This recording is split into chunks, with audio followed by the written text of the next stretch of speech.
अस्सलाम वालेकुम, मैं हूं शाहजेब खानजादा। अपोजिशन जमातों का सिर्फ एक जलसा रह गया है जो शेड्यूल के मुताबिक 13 दिसंबर को लाहौर में किया जाएगा, जिसमें अपोजिशन जमातों की तरफ से बड़े ऐलानात किए जा सकते हैं। इस्तीफों समेत इस्लामाबाद की तरफ लॉन्ग मार्च का ऑप्शन भी जेर गौर है। अपोजिशन का कहना है कि यह जलसा हुकूमत के लिए आखिरी धक्का साबित होगा, मगर हुकूमत अब पुरएतमाद है कि उसे कोई खतरा नहीं है।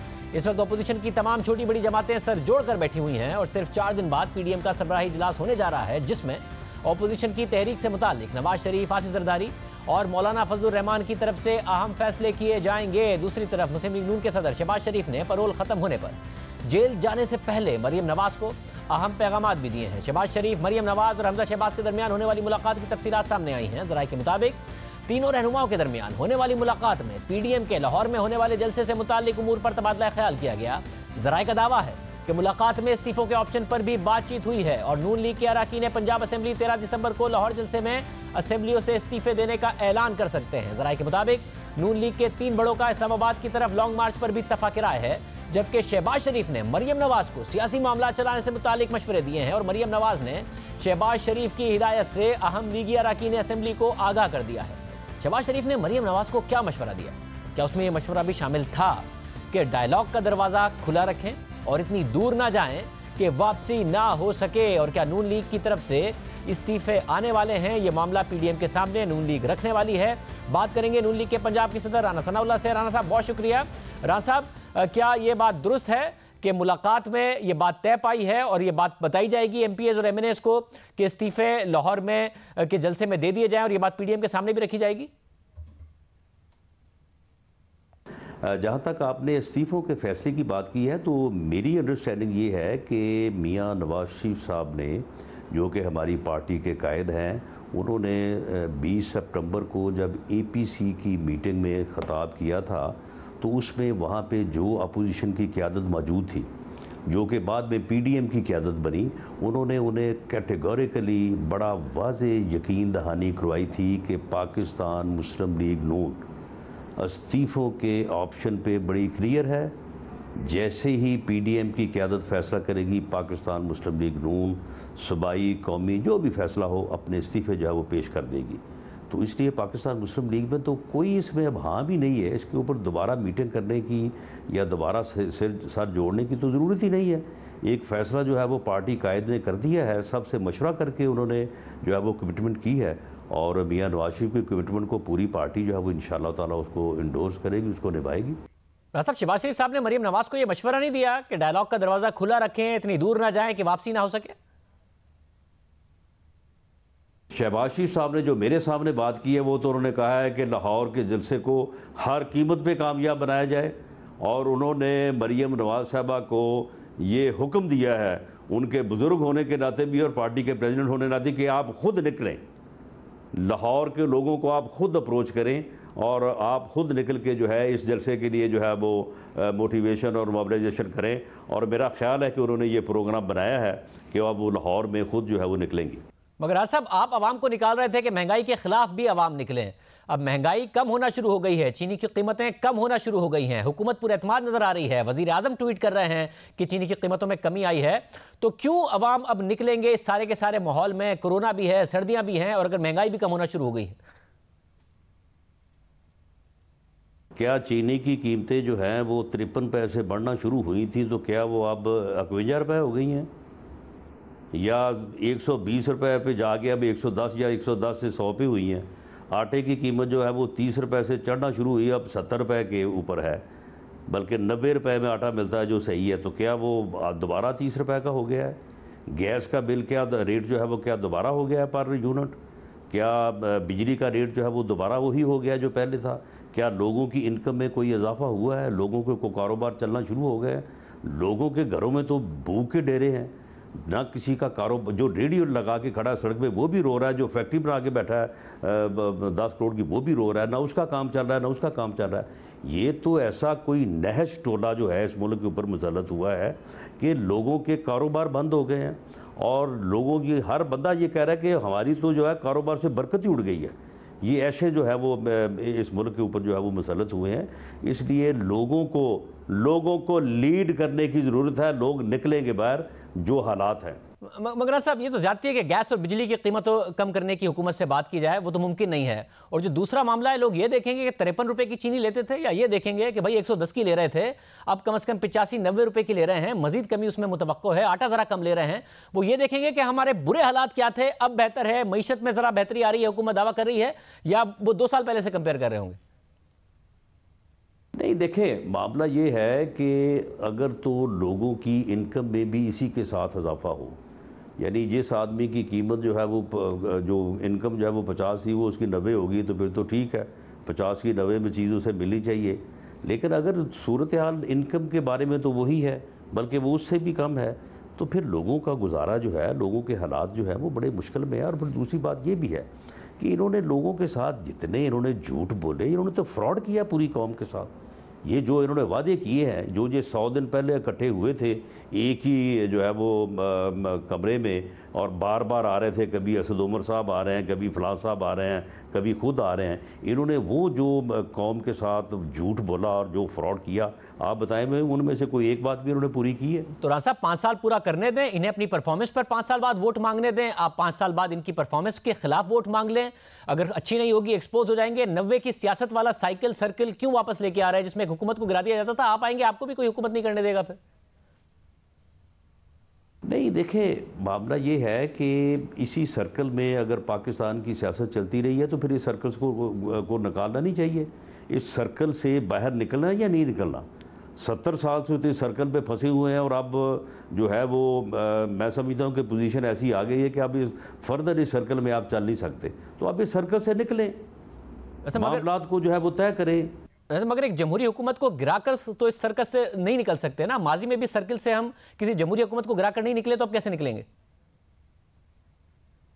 जो अदारा जाती डाला की बात हो रही है, वो बात हो पार्लियामेंट के थ्रू। इस गवर्नमेंट से हम कोई बात करने को जो है वो तैयार नहीं है। पार्लियामेंट के जो है वो लेवल पे बात हो, ये चीज़ें सारी तय हों, और उसके बाद जो है ये मुल्क जो है चले, सियासी अदम इस्तेहकाम जो है वो ख़त्म हो। बहुत शुक्रिया राना साहब, हमारे साथ मौजूद थे। एक आम खबर है, तफसील से वो मामला आपके सामने रखेंगे एक ब्रेक के बाद।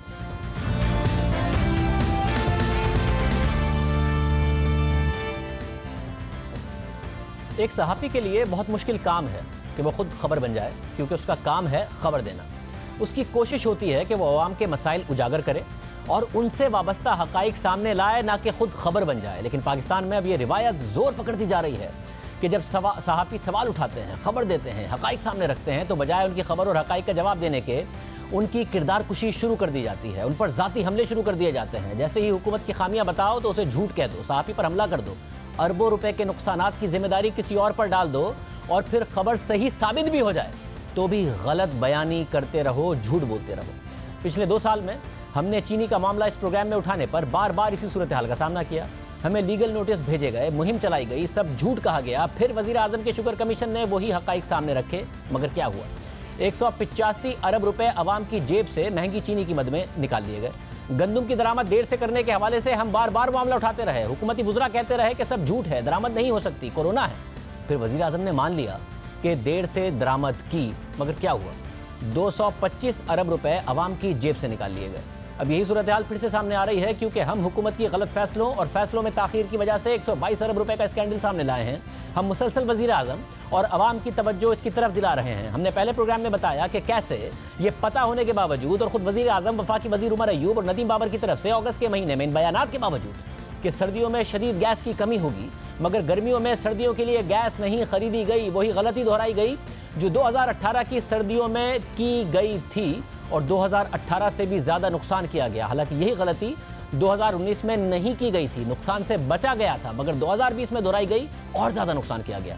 सवाल उठ रहा है कि अवाम को गलतियाँ छुपाने के लिए गुमराह किया जा रहा है। अब वाज़ेह है कि गलत बयानी गलती से नहीं हो रही है, बल्कि जानबूझकर मुख्तलिफ माफियाओं के तहफ़्फ़ुज़ के लिए झूठ बोला जा रहा है। इसकी मिसाल हम आपके सामने रखने जा रहे हैं। 122 अरब रुपए के नुकसान के हवाले से नदीम बाबर साहब ने हमारे प्रोग्राम का हवाला देकर गलत बयानी की, जिसकी तस्रीह हमने प्रोग्राम में कर दी, मगर उसके बाद उस तस्रीह के बाद भी झूठों का एक सिलसिला शुरू हो गया। पहले देखिए कि क्या तस्रीह की गई। नदीम बाबर साहब ने एक और गलत बयानी की। हमने 122 अरब रुपए के जो मुल्क को नुकसान पहुंचाया गया है वो मामला उठाया। सियाको सबाक से हटकर उन्होंने फिर बात कर दी कि 122 अरब रुपए का जो सवाल है वो तो उठ ही नहीं सकता। हमने क्या बात उठाई थी वो आपके सामने रखेंगे, पर उनकी बात सुनिए। एक मीडिया हाउस ने कहा जी 122 अरब रुपया हमने फालतू इस वजह से ज़ाया कर दिया। जनवरी से नवंबर के आखिर तक हमने 13 स्पॉट कार्गोज खरीदे, दिसंबर में 6 बुक किए हुए हैं, उनको भी शामिल कर लें। 19 cargoes, on the average her cargo की कीमत होती है 22 से 25 मिलियन डॉलर्स। दोनों को ज़रब दे लें और उसके रुपए बना लें, ये कुछ 76 अरब रुपए बनेंगे। मैं ये 19 के 19 कार्गो फ्री ले आता तो 76 बिलियन बनने थे। ये पता नहीं कौन सा हिसाब है कि जी 122 बिलियन का नुकसान कर दिया इन स्पॉट कार्गोज में। और फिर गलत बयानी कर दी कि और कह दिया कि जो इस साल की एलएनजी है सिर्फ उसकी कीमत बताई गई है। हमने एक चीज़ बताई थी कि कैसे 122 अरब रुपए बनते हैं। देखिए, 2018 में एलएनजी टर्मिनल पूरी तरह इस्तेमाल ना करने पर 45 मिलियन डॉलर अदा किए। फिर 2019 और 2020 में भी टर्मिनल पूरा इस्तेमाल नहीं किया जा सका, पैसे ज़ाया किए गए, यानी तकरीबन 25 अरब रुपए का नुकसान किया गया। 30 अरब रुपए का नुकसान इस साल के 9 महीने में फर्नेस ऑयल से महंगी बिजली पैदा करके किया गया। 20 अरब रुपए का नुकसान फर्नेस ऑयल से बिजली पैदा करने की वजह से इन सर्दियों में होगा। 10 अरब रुपए का नुकसान 2018 की सर्दियों में कर दिया गया। 35 अरब रुपए का नुकसान गर्मियों में सस्ती एलएनजी मिलने के बावजूद और ये पता होने के बावजूद कि दिसंबर में पाकिस्तान को एलएनजी चाहिए होगी, फिर भी ऑर्डर करने में देर की गई क्योंकि पाकिस्तान अब एलएनजी महंगी खरीद रहा है। इस वजह से 1.5 अरब रुपए का नुकसान अगस्त और सितंबर में देर से एलएनजी खरीदने की वजह से कर दिया गया, हालांकि डिमांड का अच्छी तरह पता था। यानी मुल्क का 122 अरब रुपए का नुकसान सिर्फ गलत फैसलों की वजह से और फैसलों में ताखीर की वजह से किया गया। और ये सब नुकसान इसके अलावा है जो इस दौरान गलत फैसलों की वजह से कभी बिजली ना होने और कभी गैस ना होने की वजह से मुल्क के अवाम को और इंडस्ट्री को हुआ। उम्मीद है वज़ीर-ए-आज़म नदीम बाबर साहब से इस बात का जवाब लेंगे, उनका मौक़िफ़ लेने के साथ साथ इस मामले की आज़ादाना तहकीकात भी कराएंगे और देखेंगे कि मुल्क का तो 122 अरब रुपए का नुकसान हुआ मगर फ़ायदा किसे पहुँचाया गया। हमने प्रोग्राम किया और फिर जियो न्यूज़ पर खबर चलती रही, फिर अगले दिन खबर अखबारात में भी छपी, फिर नदीम बाबर साहब ने गलत बयानी की, हमने उनकी तस्हीह की, फिर तस्हीह की खबर चलती रही। फिर इस तस्हीह के बावजूद कल पेट्रोलियम मिनिस्ट्री को इस्तेमाल करते हुए नदीम बाबर साहब के 75 अरब रुपए की जगह 57 अरब रुपए के दावे के साथ प्रेस रिलीज आई कि जब एलएनजी ही 57 अरब रुपए की खरीदी तो 122 अरब रुपए का नुकसान कैसे हो गया। यह गैर मंतकी और भोंडी सनसनीखेजी फैलाने की बातें हैं। फिर नदीम बाबर साहब ने कल दोबारा एयरवाई के प्रोग्राम में जाकर यही झूठ दोबारा बोला। आजकल बाजार में ये चल रहा है कि जी 122 बिलियन का नुकसान कर दिया। 2020 में हमने जितने कार्गो स्पॉट पे खरीदे उनकी टोटल वैल्यू आज के एक्सचेंज रेट पे 57 बिलियन बनती है। अब मुझे ये समझा दें कि कौन सा हिसाब है ये कि 57 बिलियन के हमने कार्गोज खरीदे हैं और उस 57 बिलियन खरीदारी में हमने 122 का नुकसान कर दिया। मगर बात यहाँ नहीं रुकी। पेट्रोलियम मिनिस्ट्री की प्रेस रिलीज और नदीम बाबर साहब के झूठ दोबारा बोलने पर नहीं रुकी, बल्कि एक बाकायदा कैंपेन शुरू की गई और शहबाज गिल साहब ने यही बात हमारे खिलाफ ट्वीट की कि कमाल की सहाफत है, झूठ और गलत बयानी की हद है कि 57 अरब रुपए की एलएनजी की खरीदारी पर 122 अरब रुपए का नुकसान हो गया। ये सब उसके बाद हुआ जब हम नदीम बाबर साहब के झूठ की हकीकत एक दिन पहले ही प्रोग्राम में बता चुके थे, खबरों में चल चुका था। तो सवाल उठ रहा है कि जानबूझकर झूठ क्यों बोला जा रहा है। हमें खुशी होती अगर हुकूमत कहती कि 122 अरब रुपए का नुकसान नहीं हुआ है, दस्तावेजात के साथ साबित करती कि ऐसा बिल्कुल नहीं हुआ है, मगर एक झूठ को और हकाइक को तोड़ मरोड़ कर क्यों पेश किया जा रहा है और उस झूठ का दिफा क्यों किया जा रहा है। ये कौन सा माफिया है जिसने इसके बावजूद भी कि वजारत पेट्रोलियम से हम तस्हीह कर चुके थे, वजारत पेट्रोलियम से ये झूठ कहलवा दिया और फिर शहबाज गिल साहब से भी ये झूठ कहलवा दिया। वज़ीर-ए-आज़म तहकीकात कराएं, क्योंकि शहबाज गिल साहब उनकी मामले खुसूसी हैं, ना कि वजारत पेट्रोलियम के। पहले भी उनसे हमारे एलएनजी के बारे में प्रोग्राम के बाद एक वीडियो बनवाकर रिलीज़ करा दी गई जिसमें उन्हें एलएनजी सेक्टर की बुनियादी बातें भी नहीं पता थी और वो 13% के तवील मुद्दती मुआहदे को $13 का बताकर स्कैंडल बताते रहे। फिर उससे पहले हमने गंदम की कीमत में इजाफे पर माफियाओं के खिलाफ आवाज़ उठाई कि किसने वज़ीर-ए-आज़म के अप्रैल में अहकामात के बावजूद गंदम दरामद नहीं होने दी और आवाम को 225 अरब रुपए का नुकसान पहुँचाया। तो उस वक्त भी शहबाज गिल से किसी ने ट्वीट करा दिया कि कुछ लोग ये तासुर दे रहे हैं कि गंदम लेट दरामद की गई। अप्रैल, मई, जून, जुलाई, अगस्त में दुनिया भर में कोरोना की शदीद लहर थी, तमाम दुनिया में तिजारत कम तरीन सतह पर थी। ऐसे हालात में सब ममालिक फूड सिक्योरिटी थ्रेट का शिकार थे। गंदम इस दौरान दरामद करना प्रैक्टिकली बहुत मुश्किल था। ये बात शहबाज गिल साहब ने कर दी। हालांकि हम बार बार दिखा रहे थे कि कैसे मिस्र और उर्दन ने कोरोना के दौरान रिकॉर्ड गंदुम दरामद करके अपनी आवाम का नुकसान बचाया। फिर वज़ीर आज़म ने खुद मान लिया कि गंदुम देर से दरामद करने की वजह से नुकसान हुआ, कीमतें ऊपर गई।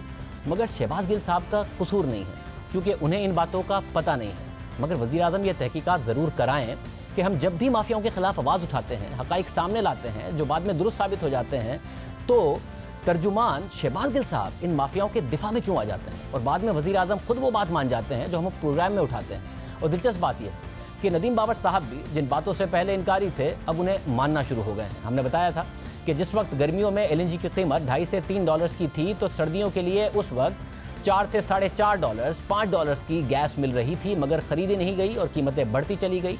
जून में दिसंबर के लिए $4.38 की, जुलाई में $4.5 की, अगस्त में $5.5 तक की गैस मिल रही थी। मगर नदीम बाबर साहब और उमर अयूब साहब क्या कहते रहे, देखिए। अगर हम गर्मियों में दिसंबर के ऑर्डर कर लेते तो ये नहीं होना था कि गर्मियों की प्राइस हमें दिसंबर में मिल रही होती, हमें दिसंबर की ही प्राइस मिल रही होती। ये जान के इस चीज़ को बार बार उठाया जा रहा है कि जी पता नहीं हमने क्या गलत काम कर दिया कि सर्दियों का भी माल हमें गर्मियों में ख़रीद लेना चाहिए था। अच्छा भाई, ख़रीद लेते तो कीमत तो वही होनी थी, उससे फ़र्क क्या पड़ना था। मसला ये, जब आपको पता था कि सर्दियों में बहुत ज़्यादा शॉर्टेज होगी, 8 आपके जो कार्गो हैं वो तो आते ही हैं, गनवर, ENI और कतर के साथ जो आपकी डील हो गई है मगर गुज़िश्ता हुकूमत की, मगर जो बाकी के 4 हैं उसके लिए जुलाई में आपको तकरीबन $4.20 पर MMBTU के कॉन्ट्रैक्ट मिल रहे थे, जो आप अगस्त में भी, नवंबर, दिसंबर, जनवरी के लिए ऑर्डर कर सकते थे। मैं ग्राफ में भी आवाम को दिखा दूं कि अवेलेबल थी। आप लोगों ने वक्त पे नहीं ऑर्डर किए। आपने अगस्त की अगस्त में, सितंबर की सितंबर में, नवंबर और दिसंबर की अब जाके आपने जब ऑर्डर किए तो आपको 16 और 7% पर जाके मिल रहे हैं, $7-8 पर जाकर मिल रहे हैं, जिससे एक्सचेकर का जो नुकसान हो रहा है वो तकरीबन $200 मिलियन का हो रहा है। 35 से 36 अरब रुपए का नुकसान है। नहीं शाहजेब साहब, नहीं, ये एक्यूरेट स्टेटमेंट, माजरत के साथ ये एक्यूरेट स्टेटमेंट नहीं है। उसकी बुनियादी वजह यह है कि गर्मियों में बैनुल-अक़वामी दुनिया में जो LNG की कीमत होती है वो गिरती है। स्पॉट कार्गो का मतलब ही स्पॉट होता है, आप उस वक्त इस्तेमाल कर रहे होते हैं।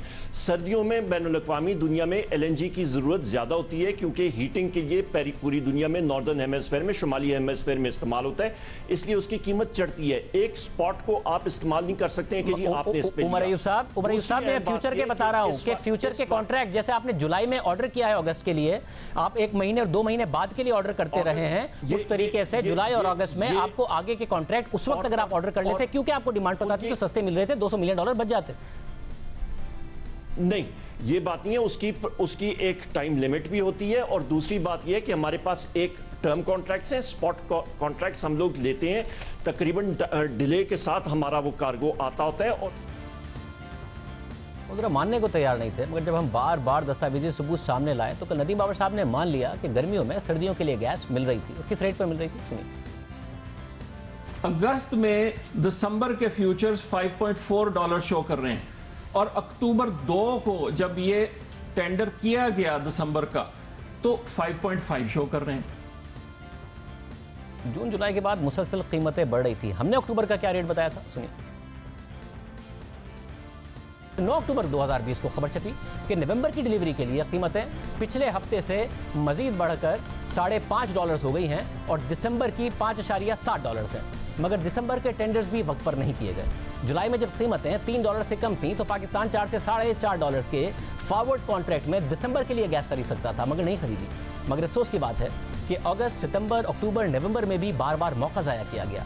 कीमतें ऊपर जा रही थी, हुकूमत को डिमांड का पता था सर्दियों में गैस नहीं होगी, मगर वक्त ज़ाया किया गया और फिर अरबों रुपए ज़ाया किए गए। मगर वज़ीर आज़म तहकीकात कराएं कि फ़ायदा किसका हुआ, क्योंकि अक्टूबर में दिसंबर की डिलीवरी $5.7 की मिल रही थी, मगर पाकिस्तान ने नवंबर में जाकर दिसंबर के टेंडर्स खोले तो 16.9% तक जाकर LNG मिली। यानी हम कह रहे हैं, वो मान लिया कि गर्मियों में यहाँ तक कि अक्टूबर तक सस्ती LNG दस्तयाब थी, मगर नहीं ली गई, देर की गई। खुद जो $5.5 की बात नदीम बाबर साहब बता रहे हैं, उस पर भी अगर लें तो भी 6 से 7 अरब रुपए सिर्फ दिसंबर के महीने में बच जाते, 1 महीने में। क्योंकि दिसंबर के लिए जब नवंबर में टेंडर खोला गया तो निकला 16.9% का और हुकूमत ने खरीदे 6 कार्गो। $5.5 खुद नदीम बाबर साहब ने माने, उसकी जगह $7.25 तक का रेट मिला, यानी एक कार्गो पर $6 मिलियन का नुकसान हुआ, यानी 6 कार्गोज पर $36 मिलियन का नुकसान हुआ, यानी खुद नदीम बाबर साहब के दावे के मुताबिक 6 अरब का नुकसान। और इसी तरह का नुकसान आखिरी वक्त में अगस्त, सितंबर, अक्टूबर और नवंबर के महीने में देर करने से किया गया। अगर जुलाई में फैसला कर लिया जाता तो इस एक साल में 37 अरब रुपए बच जाते। हमने देर से टेंडर करने का मामला उठाया था कि क्यों नवंबर में जाकर दिसंबर के टेंडर्स किए, तो नदीम बाबर साहब ने क्या कहा, देखिए। ये कहना कि जी हमने नवंबर में ऑर्डर किया दिसंबर के लिए और कोई गलत काम कर दिया, पहली बात है हमने नवंबर में ऑर्डर नहीं किया। ये टेंडर 2 अक्टूबर को इशू हुआ, 2 अक्टूबर को। एक दफ़ा फिर वज़ीर आज़म और अवाम को गुमराह कर रहे हैं। LNG के सप्लायर्स के लिए वो तारीख मायने नहीं रखती है जब आपने इश्तिहार छापा है। सितंबर में इश्तिहार दिया, वो भी देर से, मगर बिड्स देने की आखिरी तारीख थी नवंबर। सप्लायर्स तो आखिरी मिनट तक जाकर बिड्स देते हैं, कीमतें बढ़ रही थी, उन्हें नजर आ रही थी, मगर हुकूमत ने देर से इश्तिहार दिया। खुद उनके बकौल जो LNG अक्टूबर में $5.5 में दस्तयाब थी, वो $7.25 की मिली और 6 अरब का नुकसान हुआ 6 कार्गोस पर।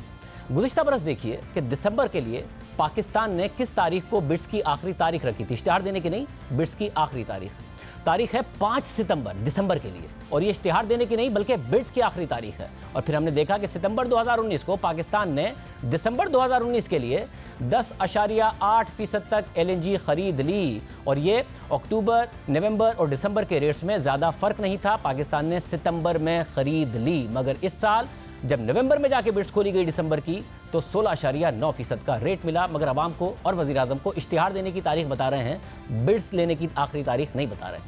इस साल देर करने की वजह से 16.9% का रेट आया। इतनी महंगी खरीद कर भी क्रेडिट लेने की भी कोशिश कर रहे हैं। मैं आपको अभी व्हाट्सएप करता हूं, जब ये हमारा टेंडर खुला जो दिसंबर का है, तो ब्लूमबर्ग का जो रिपोर्टर सिंगापुर में बैठ के इसको रिपोर्ट करता है, उसकी ट्वीट है, मैं आपको अभी मैसेज कर देता हूं, आप खुद पढ़ लीजिएगा स्क्रीन पे। उसने कहा Pakistan has bought at a price better than the prevailing market price. So ये कहना कि जी हमने महंगा खरीद लिया, ये बिल्कुल सरीहन गलत है। लफ्ज़ है प्रिवेलिंग मार्केट प्राइस। देर से इतनी महंगी LNG लेने के बाद भी नदीम बाबर साहब क्रेडिट ले रहे हैं कि जो उस वक्त इतना ऊपर रेट चला गया था, उसमें एक बेहतर रेट हमने ले लिया। ये नहीं बता रहे हैं कि अगर 2019 की तरह पहले कर लेते, सिर्फ 1 महीना पहले कर लेते, तो उनके अपने दावे के मुताबिक 6 अरब रुपए इस मुल्क के बच जाते सिर्फ दिसंबर के महीने में। इसी तरह नवंबर, अक्टूबर, सितंबर, अगस्त में मुल्क के पैसे बच जाते और पूरे साल में 37 अरब रुपए बच जाते, और 2 साल में 122 अरब रुपए बच जाते, जो टर्मिनल चार्जेस, महंगी LNG और वक्त पर LNG ना मंगवाने की वजह से, फर्नेस ऑयल पर बिजली पैदा करने की वजह से अदा किए गए। हमने प्रोग्राम में पाकिस्तान LNG की तरफ से 2018 में वजारत पेट्रोलियम की तरफ से लिखे गए खत रखे, जिसमें बार बार उनसे कहा जा रहा है कि LNG की डिमांड जल्दी बता दिया करें ताकि सस्ती और वक्त पर LNG मिल जाए। जब हमने 2018 में LNG देर से दरामद करने का मामला उठाया तो हुकूमत मानने को तैयार नहीं थी, मगर कल नदीम बाबर साहब मान गए कि 2018 में देर से डिमांड बताई गई थी। 2 लेटर्स का आप रेफरेंस दे रहे हैं ना, ये 2018 के हैं। जी हाँ, ये अभी के नहीं है। जी हाँ। और 2018 में जो डिमांड उस वक्त पावर डिवीजन ने या इंडस्ट्रीज ने दी, वो अक्टूबर में जाके, ये नवंबर 2018 का है जी, उन्होंने अक्टूबर में जाके फाइनल की। तो उस वक्त PLL ये उनको लिख रहा है कि जी अगर आपने दिसंबर और जनवरी में लेनी है तो जितनी जल्दी बता देंगे, हम पेपरा कंप्लायंट 90 दिन का जो प्रोसेस होता है वो पूरा कर सकते हैं। 2018 की गलती मानी। 2018 में 10 अरब रुपए का नुकसान हुआ। फर्नेस ऑयल से महंगी बिजली पैदा की गई। हालांकि नवंबर 2018 में कोई बिजली फर्नेस ऑयल से पैदा नहीं हुई थी। गैस का क्राइसिस आया। हालांकि जब ये मसला हमने उस वक्त उठाया देर से डिमांड बताने का, तो वजारत पेट्रोलियम ने जिम्मेदारी सुई साउथ और सुई नॉर्थ के MDs पर डालकर वजीर आजम से उन्हें फारिग करा दिया। मगर आज नदीम बाबर साहब मान रहे हैं कि देर से डिमांड बताई गई थी, क्योंकि नदीम बाबर साहब ने ओहदा 2019 में संभाला, इसलिए उन्होंने 2018 की इसी हुकूमत की गलती का एतराफ़ कर लिया। मगर 2018 में उस वक्त के वजीर पेट्रोलियम बजिद थे कि जिम्मेदारी किसी और की है। आपने मेरे पहले सवाल के जवाब में कहा कि 3 महीने पहले इन गैस कंपनीज को बताना होता है कि LNG इंपोर्ट करनी है ताकि ये इंपोर्ट कर सके, सुई नॉर्थ PSO से कोऑर्डिनेट कर सके। अब आप बता रहे हैं कि आपने 28 नवंबर को एक मीटिंग की, 7 दिसंबर को एक मीटिंग की। जब आपको खुद को 28 नवंबर को ख्याल आया है तो सुई नॉर्थ के MD को कैसे ख्याल आ जाता कि वो इंपोर्ट कर ले, जब आपने मीटिंग 28 नवंबर को की है और फर्म डिमांड बताई है? ये MDs की जिम्मेदारी नहीं थी, पिछले सेक्रेटरी की जिम्मेदारी नहीं थी, पिछली CCO की जिम्मेदारी नहीं थी, पिछले मिनिस्टर्स की जिम्मेदारी नहीं थी, पिछली हुकूमतों की जिम्मेदारी नहीं थी। जो काम आज हम कर रहे हैं 3 महीने तो आपकी हुकूमत को हुए ना, आपने कहा 3 महीने पहले बताना पड़ता है, तो आपकी हुकूमत को 5 महीने हो गए तो आपको बताना था ना। को ठीक करने की कोशिश कर रहे हैं। मैं आपको यह भी बता दूं कि 20 दिसंबर से पहले भी पावर डिवीजन ने SNGPL के MD को अपनी एग्जैक्ट डिमांड नहीं बताई थी। एक पूरा शिपमेंट आ रहा था जो उन्होंने डाइवर्ट कर दिया, फिर अचानक पावर डिवीजन ने कहा कि हमारी डिमांड है, फिर 6 दिन के अंदर अंदर एक नया शिपमेंट अरेंज करना पड़ा। ये सारा आपकी कंपनी के आने के बाद हो रहा था। टर्मिनल अगर बंद अभी आप क्या कहना चाह रहे हैं, क्या मुझसे पूछना चाह रहे हैं? मैं आपसे ये पूछना चाह रहा हूं कि आपने नहीं देखा 28 नवंबर को आपको जाके ख्याल आया कि सर्दियां आ रही हैं, बहुत शॉर्टेज हो जाएगी, पावर डिवीजन ने आपको नहीं बताया, आप और उमर अयूब साहब मिलकर नहीं बैठे, आपने सब स्टेक होल्डर्स को मिलकर नहीं बिठाया। मुझे टर्मिनल के बारे में क्यों नहीं बताया? जिम्मेदारी किन लोगों की थी? और आज नदीम बाबर साहब मान रहे हैं कि 2018 में देर से डिमांड बताई गई थी, 10 अरब रुपए का नुकसान मान लिया है, दिसंबर 2020 में 6 अरब रुपए का नुकसान मान लिया है, बाकी 122 अरब रुपए का नुकसान भी मान लेंगे। प्रोग्राम में ब्रेक शामिल करें। आज़ादी इज़हार राय और तनकीद से मुताल्लिक आज इस्लामाबाद हाई कोर्ट के अहम रिमार्क सामने आए हैं। अदालत ने कहा है कि जमहूरियत के लिए तनकीद ज़रूरी है, 21वीं सदी में तनकीद बंद करेंगे तो नुकसान होगा। पाकिस्तान टेली कम्युनिकेशन अथॉरिटी के सोशल मीडिया रूल से मुताल्लिक केस की समाअत के दौरान चीफ जस्टिस अतर मिनल्लाह ने सवाल उठाया कि ऐसे रूल्स बनाने की तजवीज़ किसने दी और किस अथॉरिटी ने उन्हें मंजूर किया।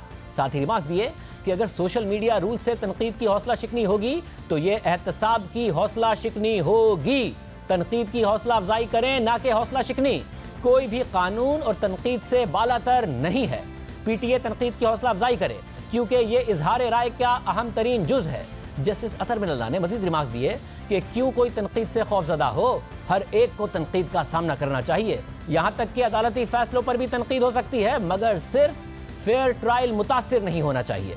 दौरान समाअत पाकिस्तान बार काउंसिल के वकील ने PTA के रूल्स पर एतराज उठाते हुए कहा कि रूल्स की कुछ शिकों से तासुर मिलता है कि वो आइन से मुतसादिम हैं। अदालती रिमार्क सामने आए कि शहरियों के बुनियादी हुकूक का तहफ़्फ़ुज़ पाकिस्तान बार काउंसिल का काम है। वो वुकला की नुमाइंदा बॉडी है, जिस पर PTA हुकाम ने अदालत को बताया कि Pakistan bar council, Islamabad bar council समेत सबको तजावीज़ के लिए ख़त लिखे गए थे, जिस पर अदालत ने PTA के वकील को हिदायत कर दी कि आइंदा समाअत पर मुतमईन करें कि ये रूल्स आर्टिकल 19 और 19A से मुतसादिम नहीं हैं। दौरान समाअत जस्टिस अतर मिनल्लाह ने रिमार्क्स दिए कि यह अदालत क्यों एहतसाब से डरे, ना कोई कानून से बालातर है ना तनकीद से। जब आप सुकुम छोड़ेंगे तो मसाइल भी होंगे। ये रूल्स भी माइंडसेट की निशानदही कर रहे हैं। उन्होंने मजीद कहा कि जब अदालती फैसले पब्लिक हो जाएं तो तनकीद पर तौहीन अदालत भी नहीं बनती। दौरान समाअत चीफ जस्टिस ने PTA के वकील को मुखातिब करते हुए कहा कि एक चीज़ याद रखें, यहाँ एक आइन है, जमहूरियत है और जमहूरियत के लिए तनकीद ज़रूरी है। 21वीं सदी में तनकीद बंद करेंगे तो नुकसान होगा। अदालत ने पाकिस्तान बार काउंसिल के एतराज़ात को मुनासिब करार देते हुए PTA को हिदायत कर दी कि सोशल मीडिया रूल से मुतालिक इन एतराज़ात को भी मद्देनजर रखा जाए। दौरान समाअत चीफ जस्टिस ने PTA के वकील को भारत की मिसाल देने से रोकते हुए कहा कि यहाँ भारत का जिक्र ना करें। हम बड़े क्लियर हैं कि बुनियादी हुकूक की खिलाफ वर्जी ना हो। अगर भारत गलत कर रहा है तो हम भी गलत करना शुरू कर दें। जिसके बाद अदालत ने PTA से दोबारा जवाब तलब करते हुए समाअत 18 दिसंबर तक मुलतवी कर दी। हाल ही में PTA की जानिब से सोशल मीडिया पर ऑनलाइन मवाद की निगरानी के लिए नए रूल्स की मंजूरी दी गई थी, जिस पर डिजिटल प्लेटफॉर्म्स की जानिब से मुसलसल तनकीद की जा रही है और आज अदालत के भी इस हवाले से अहम रिमार्क्स सामने आए हैं। प्राइम ब्रेक शामिल करते हैं।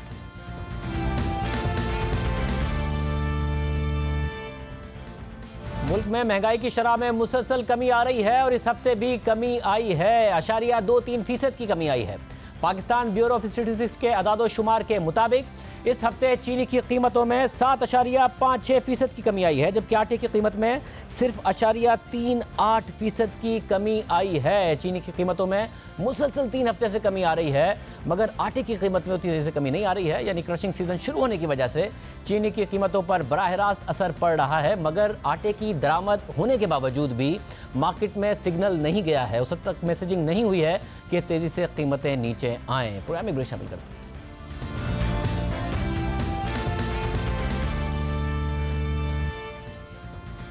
गुज़िश्ता 24 घंटों में कोरोना से मजीद 55 अफराद इंतकाल कर गए हैं, जबकि मजीद 3,262 अफराद में कोरोना वायरस की तस्दीक हुई है। कराची में कोरोना वायरस के बढ़ते हुए केसेस की वजह से जिला गरबी के 13 इलाकों में लॉकडाउन का फैसला किया गया है। डिप्टी कमिश्नर जिला गरबी के मुताबिक 5 दिसंबर से 18 दिसंबर तक बल्दिया, गिडाप और किमाड़ी में स्मार्ट लॉकडाउन रहेगा। इस वक्त तशवीश की बात है कि कराची में मस्बत केसेस की शरह 20% तक पहुंच गई है, जो पंजाब के शहरों से बहुत ज़्यादा है, लाहौर से बहुत ज़्यादा है। आज के प्रोग्राम में इतना ही। कल के प्रोग्राम में आपसे मुलाकात होगी। इजाज़त दीजिए। अल्लाह हाफ़िज़।